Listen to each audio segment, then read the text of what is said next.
queridos alunos, bem-vindos a mais uma unidade, nossa unidade 5. Nessa unidade, iremos tratar sobre as propriedades mecânicas dos materiais. Então, vamos lá?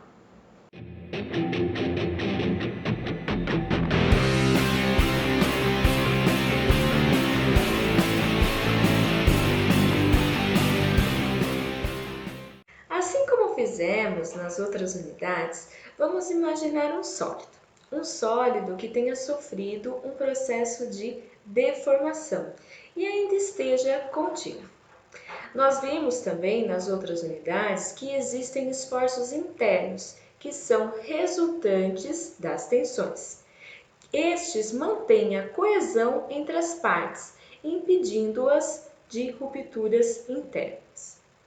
É importante salientar que a intensidade dessas tensões varia com o nível de deformação, isto é, há uma relação direta entre eles.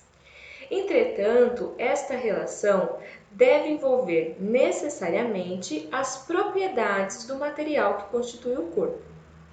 Desta forma, as deformações podem produzir esforços internos, tensões, com intensidades diferentes de acordo com o material que constitui o corpo. Assim, a análise de tensões e deformações não tem valor algum se não se conhecer as propriedades mecânicas do material que constitui a peça que será analisada. Há métodos experimentais que permitem avaliar como a tensão pode ser relacionada com a deformação. São os ensaios mecânicos dos materiais. Estes são procedimentos padronizados por normas técnicas específicas para cada material. Bom, com estes ensaios experimentais é possível obter diversas propriedades mecânicas dos materiais. As mais comuns de se obter são a resistência à compressão e a resistência à tração. Mas outras propriedades, como módulo de elasticidade, que nós vamos ver mais especificamente o que é, mas está relacionada com a medida de rigidez na região elástica. É possível obter também a ductilidade, que seria aí a capacidade de deformação antes da ruptura, obter ainda a propriedade como a tenacidade, que está relacionada com a capacidade do material de absorver energia antes da ruptura, entre muitas outras propriedades. Tá? Então, vamos estudar um pouquinho mais a fundo esses ensaios experimentais. Uma das propriedades mais importantes para o desenvolvimento dos projetos estruturais, sem dúvida, é a resistência do material. A resistência do material está relacionada com a capacidade do material em suportar uma força sem ter deformações excessivas ou ruptura. Costumamos dizer que essa propriedade é uma propriedade inerente ao material. Porém, os resultados obtidos eles podem variar de acordo com alguns parâmetros de ensaio, como por exemplo, o tamanho do corpo de prova, o comprimento, a velocidade de aplicação da força. Por isso que é tão importante a normalização, seguir os ensaios de uma norma específica, porque assim obteremos resultados padronizados. Um dos ensaios mais importantes a ser realizado, sem dúvida, é o ensaio de tração e compressão uniaxial. Um grande número de propriedades pode ser derivado deste ensaio, mas principalmente para determinar uma relação entre a tensão normal média e a deformação normal média. Bom, vamos inicialmente tratar sobre o ensaio de tração. Antes de começarmos, é importante a gente saber algumas características dos corpos de prova. Bom, os corpos de prova utilizados, eles têm que ter forma e tamanho padronizados, como já falei anteriormente. Duas pequenas marcas são feitas nesse corpo de prova, longe das extremidades, Bom, são medidas também a área da seção transversal inicial, que geralmente a gente vai chamar aqui de A0, e o comprimento de referência, que é a distância entre essas duas marcas, que nós vamos chamar de L0. Além disso, precisamos conhecer o esquema de ensaio. Que é isso, né? A configuração desse ensaio. Bom, geralmente é utilizada uma máquina de ensaio projetada para alongar o corpo de prova a uma taxa muito lenta e constante, até a ruptura.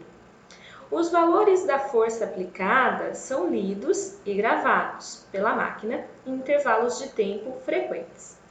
Os alongamentos, que seria a diferença entre o comprimento atual e o comprimento inicial L0, né, entre as marcas, também são medidos.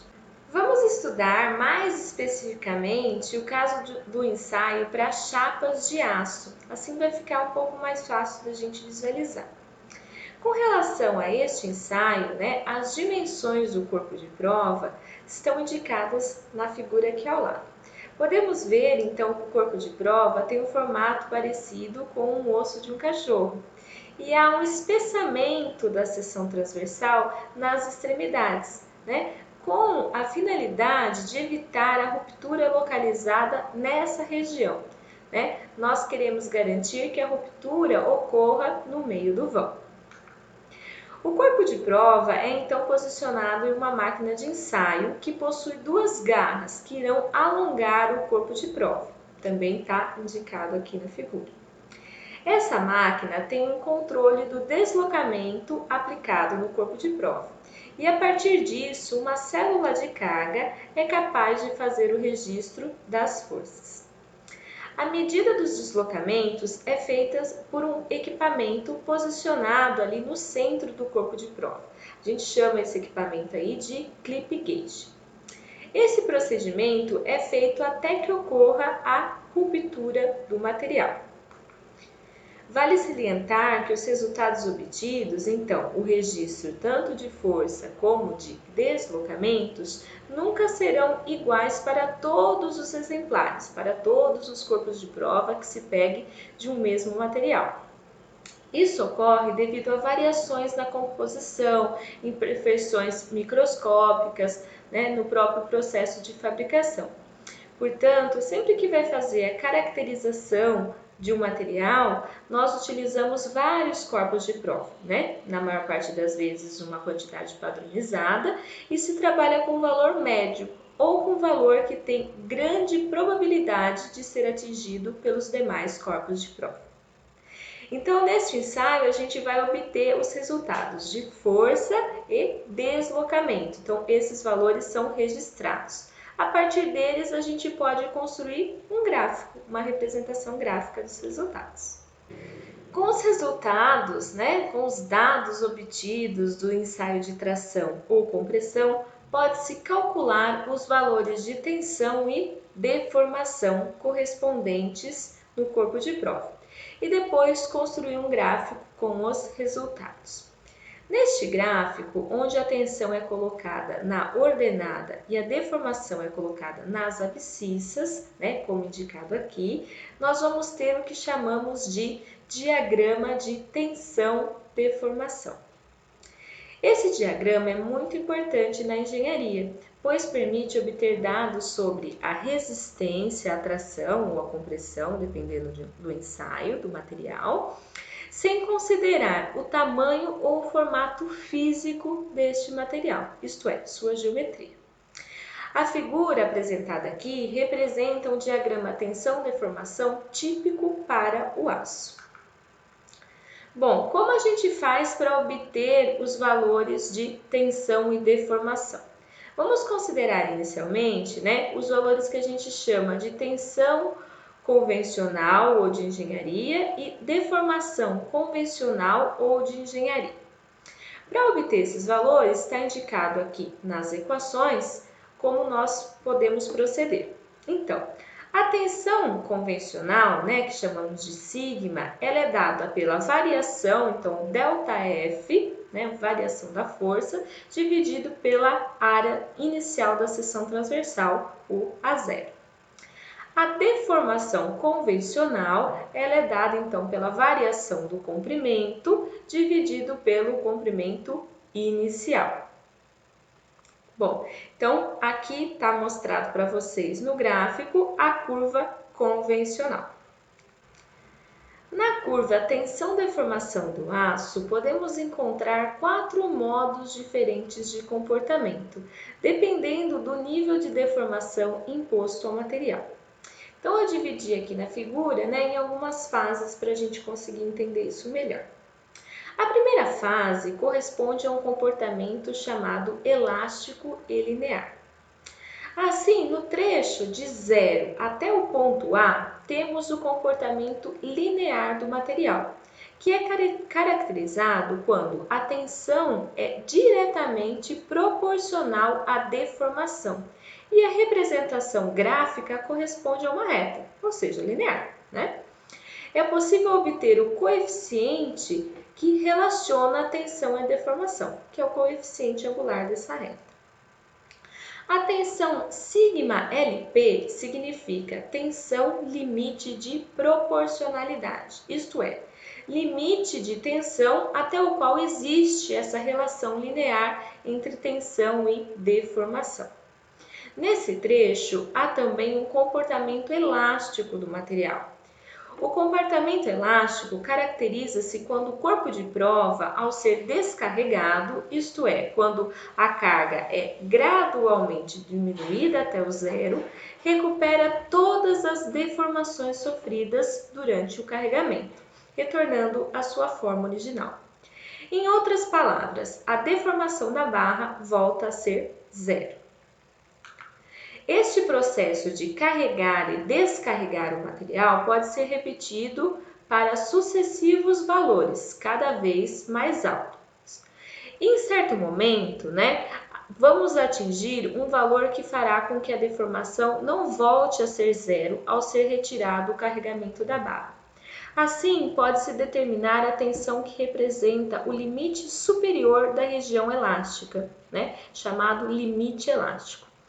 A tensão σLE significa justamente isso, tensão limite de elasticidade, isto é, o limite de tensão até o qual o material se comporta elasticamente. Após esse ponto, haverá deformações permanentes residuais. Para os aços, o limite de elasticidade e proporcionalidade são aproximadamente coincidentes. Então, nos nossos problemas, nós vamos considerar que eles são coincidentes, tá? Então, a menos que seja falado no exercício, a gente considera aí que o ponto limite de elasticidade e limite de proporcionalidade são o mesmo ponto.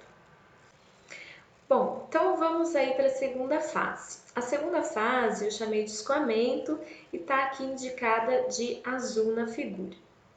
Bom, o que acontece aí? Então, se a gente continua aumentando a força, a gente vai observar que as deformações começam a crescer mais rapidamente do que as tensões, até que chega num ponto ali, o ponto B, onde uma deformação considerável aparece, começa a aparecer, sem que haja um aumento apreciável na força de tração, ou seja, na tensão.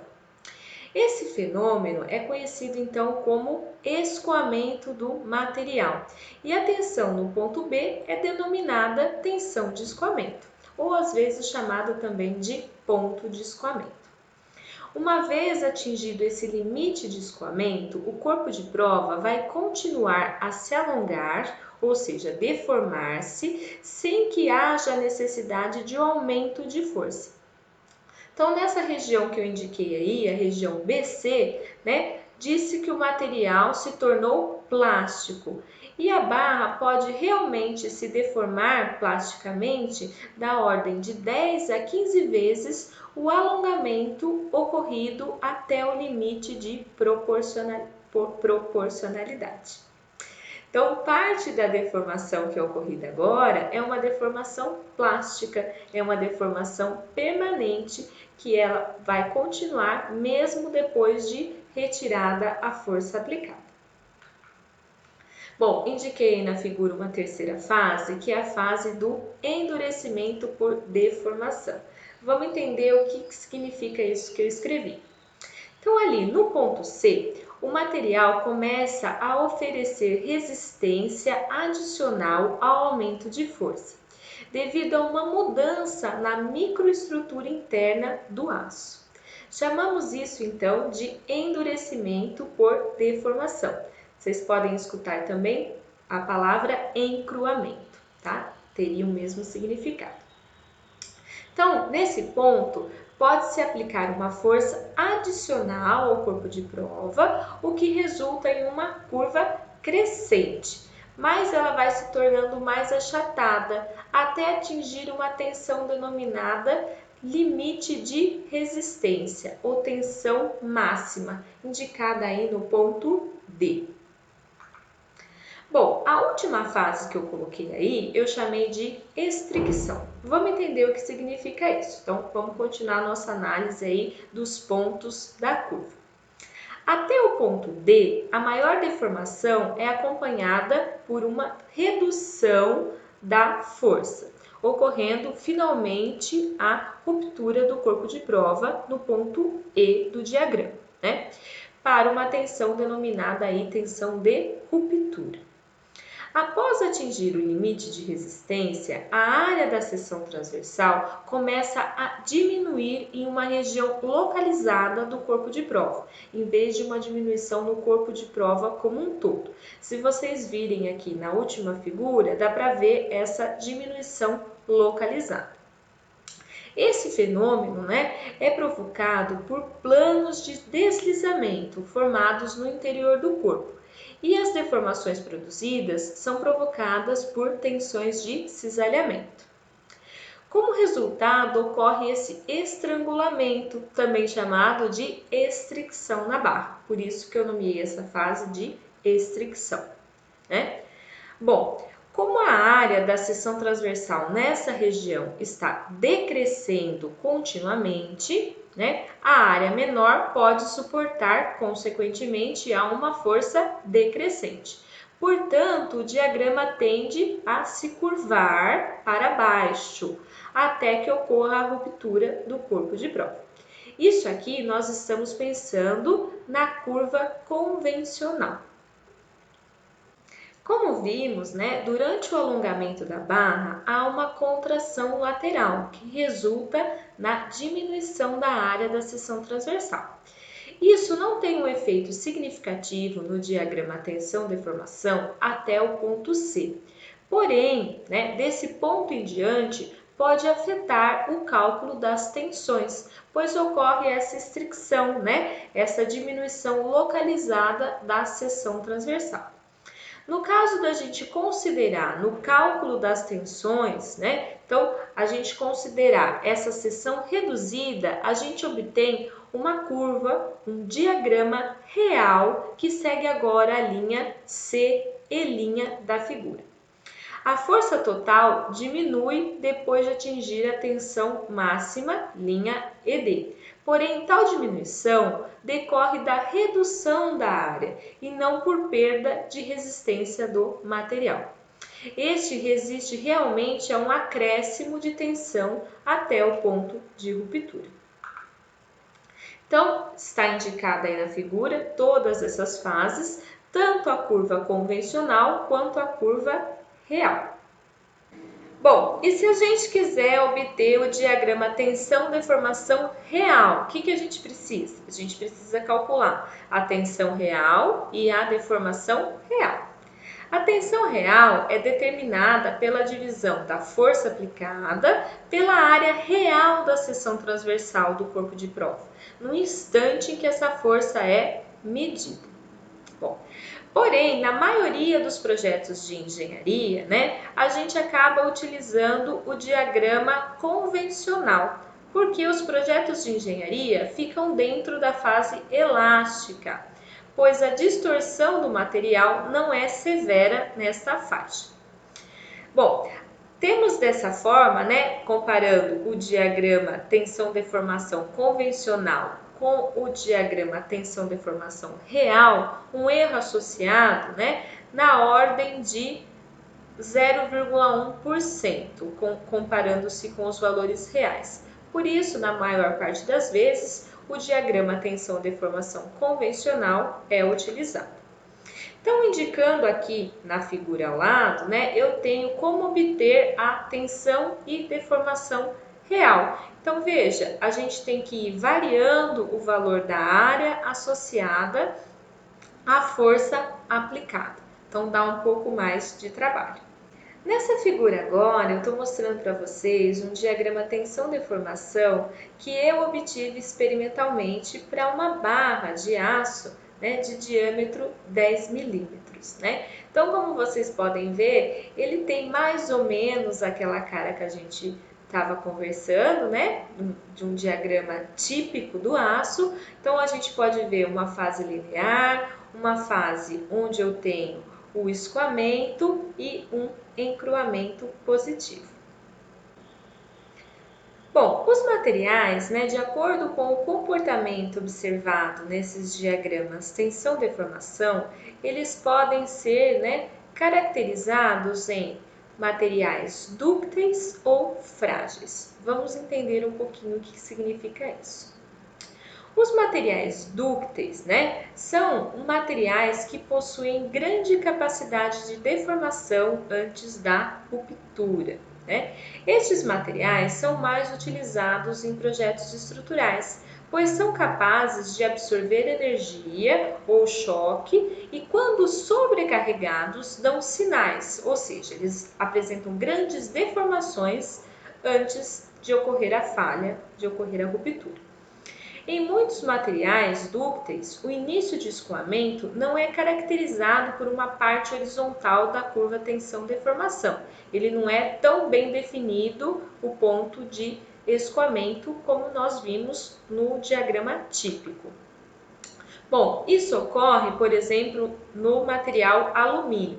Nesse caso, né, não fica bem definido o ponto onde começaria a ocorrer o escoamento. Nesse caso, para definir a resistência de escoamento, é usado um procedimento gráfico chamado método de deformação residual.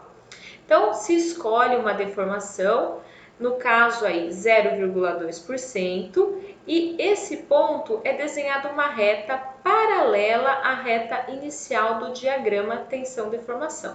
O ponto onde ela intercepta a curva é definido a resistência ao escoamento. Outro exemplo aí de material dúctil que eu estou trazendo para vocês é o exemplo da borracha natural. Nesse exemplo, a gente observa que o diagrama tensão-deformação não é linear nem no início da curva, porém ele apresenta um comportamento elástico. Então, eu digo que esse material tem um comportamento elástico não linear. Então, é importante que isso fique bem claro, que são duas coisas distintas. Ser um comportamento elástico significa que, quando eu retirar a força aplicada, eu retorno às deformações zero, não tenho deformações permanentes. Ser um material linear significa, né, com comportamento linear, significa que eu tenho uma relação linear entre tensão e deformação. Justamente para exemplificar, né, eu estou mostrando aqui para vocês nessa outra figura um diagrama tensão-deformação que eu obtive para essas borrachinhas indicadas aí na figura experimentalmente. Então, realmente, né, ele não tem um comportamento linear, mas apresenta um comportamento elástico. Outro exemplo que eu estou trazendo para vocês é o exemplo de ensaio de tração na madeira, né, considerando o ensaio de tração paralela às fibras da madeira. A madeira é considerado um material moderadamente dúctil, né? E é projetado para responder apenas a carregamentos elásticos. As características da madeira variam com o tipo de espécie, com o teor de umidade, com o arranjo dos nós, entre outras coisas. Como a madeira é um material fibroso, suas características, né, de tração e compressão diferem muito se ela está sendo carregada, paralela ou perpendicular às suas fibras. Se a tração é aplicada perpendicular às fibras, facilmente há ruptura. Por isso, geralmente a tração é aplicada paralela às fibras, como indicado nesse ensaio aqui. Então, mais ou menos parecido com o ensaio de tração no aço, eu teria um ensaio de tração na madeira, né? Um corpo de prova de madeira, e eu aplico aí um alongamento na madeira. E vou aplicando esse alongamento gradativamente até que ocorra a ruptura. Outro comportamento possível para os materiais é o comportamento frágil. Então, materiais que exibem pouco ou nenhuma capacidade de deformação antes da falha são denominados materiais frágeis. Então, para exemplificar isso, eu trouxe aí para vocês o caso do ferro fundido. Então, temos aí o diagrama tensão-deformação para o ferro fundido, considerando tanto o comportamento à tração quanto o comportamento à compressão. Vamos focar aí na figura, na parte do comportamento à tração. O que a gente observa? Quando o diagrama chegou ali no ponto B, então para uma tensão de aproximadamente 152 MPa, ocorreu a falha repentina.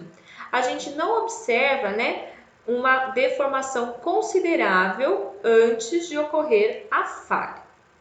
Bom, por que ocorreu a falha? Pode ter ocorrido devido a uma imperfeição, a uma microtrinca, a qual se espalhou por todo o corpo de maneira repentina, provocando a falha.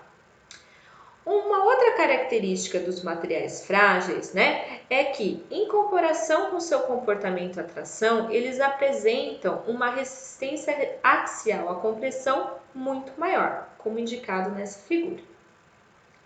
O mesmo ocorre para o concreto. No concreto, a resistência à compressão é cerca de 12 vezes maior que a resistência à tração. Por isso que nós temos que utilizar barras de aço nas regiões tracionadas do concreto, para obter assim um material com comportamento mais dúctil. Vamos tratar agora da elasticidade linear e da lei de Hooke. Os diagramas tensão-deformação, da maioria dos materiais estruturais, apresentam uma região inicial de comportamento elástico e linear. Então, o que significa isso? Elástico porque não tem deformações permanentes e linear porque existe uma relação linear entre a tensão e a deformação. Essa é uma propriedade muito importante. A relação linear entre tensão e deformação pode ser expressa pela expressão, pela equação indicada aqui. Então, sigma igual a E vezes epsilon, onde E é uma constante de proporcionalidade, conhecida como módulo de elasticidade do material. Então, ele nada mais é que o coeficiente angular da parte linear do diagrama tensão-deformação e varia para cada material. Para a maioria dos materiais, o módulo de elasticidade sobre compressão e tração são iguais. Então, a equação sigma igual a E vezes epsilon é conhecida como lei de Hooke. Outra propriedade importante dos materiais é o coeficiente de Poisson. Então, para a gente entender o que é isso, vamos considerar, como indicado na figura, uma barra tracionada. Então, quando a gente tem uma barra tracionada, ela se alonga na direção da força aplicada, mas ela sofre um encurtamento no plano da seção transversal. Na fase elástica, a razão entre as deformações longitudinais, que eu vou chamar aqui de εL, e as deformações transversais, que eu vou chamar aqui de εt, é constante. E essa relação é conhecida como coeficiente de Poisson, indicado pela letra Ni. Assim como o módulo de elasticidade, o coeficiente de Poisson é uma propriedade dos materiais. Então, está indicado aqui na equação para a gente, Ni é igual a menos εt dividido por εl. Algumas coisas importantes, O coeficiente de Poisson, ele é adimensional, já que trata-se aí de uma relação entre deformações. Para materiais não porosos, ele varia entre 1/4 e 1/3. e é possível demonstrar que o coeficiente de Poisson pode variar apenas entre 0 e meio. Bom, uma coisa que pode chamar a atenção é esse sinal negativo. Por que existe esse sinal negativo? O sinal negativo é usado pois um alongamento longitudinal, que é conhecido como deformação positiva, provoca uma contração lateral, que é uma deformação negativa. Esse coeficiente é assim conhecido em razão do famoso matemático francês Poisson. Conhecendo a relação de Poisson e o módulo de elasticidade do material, pode-se calcular, por exemplo, a variação volumétrica de uma barra tracionada. Também podemos ter o diagrama tensão-deformação de cisalhamento. Então, agora, ao invés de aplicar uma força, axial de tração, a gente vai aplicar aí um estado de cisalhamento puro. Bom, então vamos lá. Vamos considerar um material homogêneo isotrópico submetido ao cisalhamento puro, Então, vamos considerar que ele terá uma distorção uniforme. A deformação por cisalhamento mede a distorção angular do elemento em relação aos lados inicialmente localizados ao longo do eixo x e y, como vimos na aula anterior.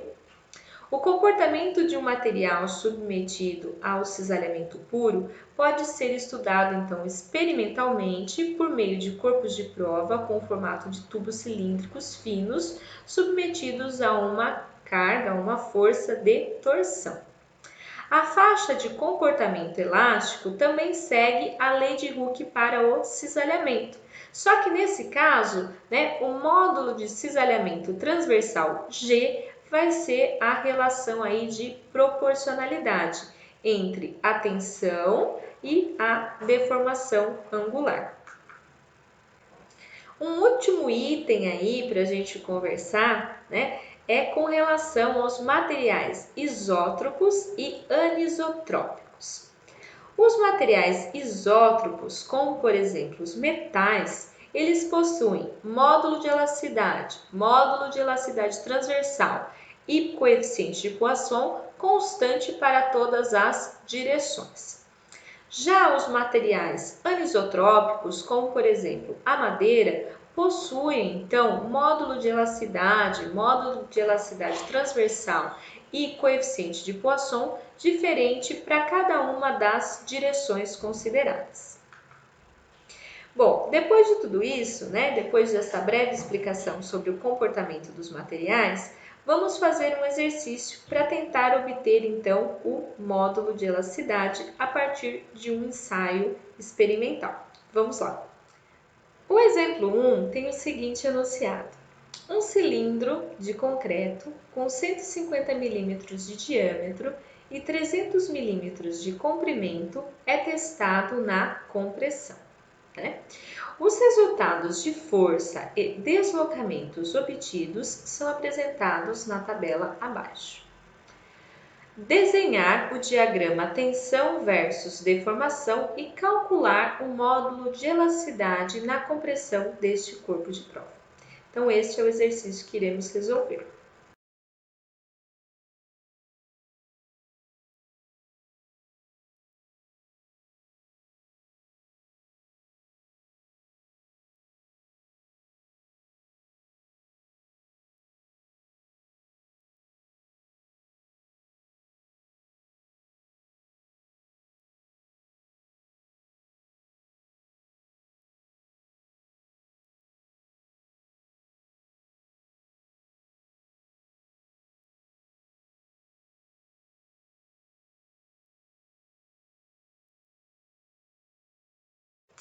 Bom, é isso aí, pessoal. Finalizamos mais uma unidade. Nos vemos na próxima. Tchau!